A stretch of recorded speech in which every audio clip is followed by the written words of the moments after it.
So Puck is what happens when Shenanigans realizes that it has feet and learns to walk instead of log roll. Shenanigans may seem like a large word for such a young creature, but I assure you that it is apt, as I've been getting myself into trouble since. The world is full of lessons for the young to learn, few of them gentle, and even less patient. The best and most critical outcome of such an education is the ability to craft and wear a mask at a moment's notice. The proper mask at the proper moment is a character made real. Poorly made masks crumble quickly. Well-made masks, crafted too slowly, miss the cue to take the stage.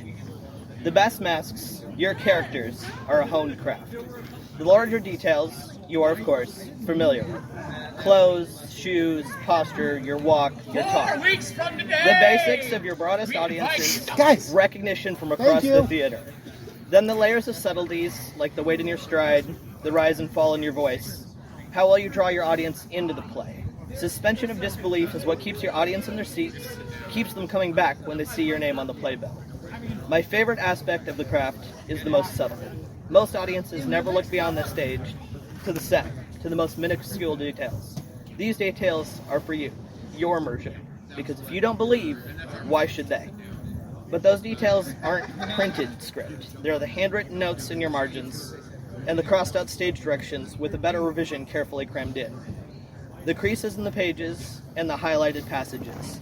In my case personally, little splashes of an energy drink from too many long days and not enough sleep.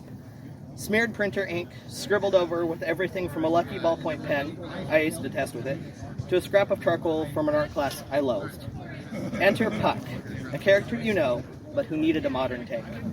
1594 or so, the bard Shakespeare first captured the essence of Puck in one of his most enduring comedies by Western literature standards, A Midsummer Night's Dream. First captured by Quill, Puck became a mask worn by countless thespians, but always set aside in favor of more familiar characters at the end of the night.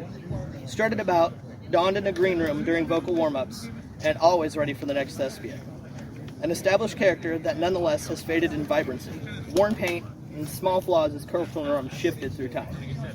2011, rushing from one classroom to another because of another overpacked course semester that has me always late. A perpetual state of exhaustion operating on muscle memory. The stage I blundered into is a group of rambunctious LARPers. They have everything to make you pause and watch, a brief entertainment. Fantasy-themed clothing, joyous laughter, and my hook, foam-based combat. I'm already late. What's another 10 minutes? It's not even the flyers that get me, although I'm pleasantly surprised that I'm handed one and invited to join. My cue to stage is sitting under the shade of a tree with brilliantly colored green leaves. They're reading a book whose title I cannot remember, but the cover is yellow. Puck is waiting off stage. I look over the flyer clutched in my hand as I try to remember how meeting new people works, stumbling through small talk. My backpack is massive and heavy, and my back hurts. They don't object when I set it down. My stomach must have been audible, or I was staring like a feral beach chicken again, but they gave me a portion of their lunch. If you feed a mouse, room, a cookie, food, a giant of a man bellows, and I spit. Uric. I will learn his name later, but currently he's asking if I've signed my waiver yet. I'm not sure how exactly I ended up with the clipboard in my hand, and then the clipboard is rapidly exchanged for a sword. The giant terrifies me because he is loud and excited, and I have just done the very first thing that he told me not to. Hit him in the head. He is excited that I'm having fun. Spirited.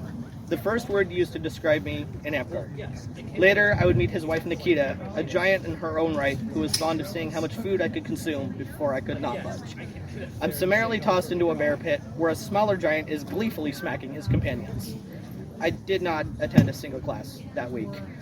The first equipment I bought was padded gloves. It would take me an unfortunate amount of time to adopt other safety gear, like my knee pads or my helmet. 2023. I am Puck.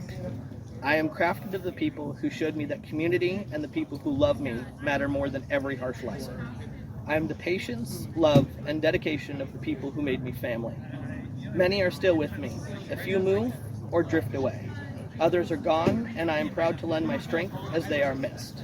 Puck is rambunctious and spirited, as ready with a smile as a war cry. I am a raging barbarian, a scout tracking prey, and a warrior doing the chainmail shimmy. I am carrying gear to set up battle games, a career volunteer, and have gotten in the habit of carrying a portable kitchen to events. just in case, because you never know when you're going to have to serve tomatoes with a tuna strainer again. Most recently, I am an assassin, a cannoneer petitioning to join an amazing crew. I enjoy raining barrages of projectiles against my opponents, providing a unique take on the classic stealth builds. A storm of cannon fire, gone without a trace. And after the cannoneers had their fun, I found a fascinating set of acorns, and I might have to wander into the forest and figure out the tree they belong to.